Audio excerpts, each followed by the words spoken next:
31/7/2025 তারিখ বৃহস্পতিবার আমার শিক্ষা ভবনে আমার ছেলের যে 5তলা বিশিষ্ট ভবন কাজ ছিল, সেখানে আমার ছেলে কাজ পরিদর্শন করে রাত্র প্রায় অনুমান 10টার সময় যায়। কিছু সন্ত্রাসীরা তাকে ওখানে হত্যা করে।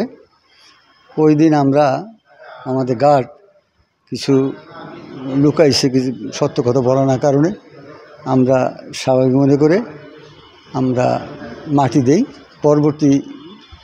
পরের দিন গার্ড বলে যে স্যারেকে আমার সামনে হত্যা করছে, আমি সব দেখছি। তখন আমরা আদালতে কেস করি এবং কেস চলমান আছে, 7 জন আসামি আছে এবং আমাদের দাবি হলো আমার ছেলেকে যারা হত্যা করছে তার শাস্তি কামনা করি।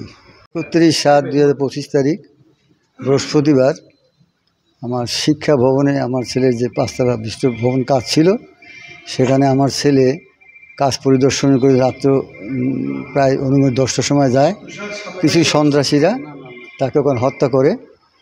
ওই দিন আমরা আমাদের গার্ড কিছু লুকাইছে, কিছু সত্য কথা বলা না কারণে আমরা স্বাভাবিক মনে করে আমরা মাটি দেই।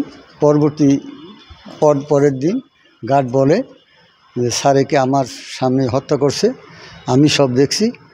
তখন আমরা আদালতে কেস করি এবং কেস চলমান আছে, 7 জন আসামি আছে এবং আমাদের দাবি হলো আমার ছেলেকে যারা হত্যা করছে তার শাস্তি কামনা করি।